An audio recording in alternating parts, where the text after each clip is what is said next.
本校正向課程由今年起參與及實踐為期3年嘅 Just Feel 感講夥伴計劃社交情誼課程，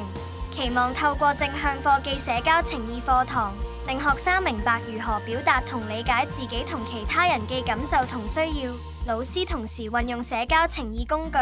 例如自我探索手冊及感受之輪等，讓學生將學習及生活相關嘅心事日記，跟老師在課堂以外分享感受，傾訴心事，彼此更能加強溝通同了解，增加聯繫感。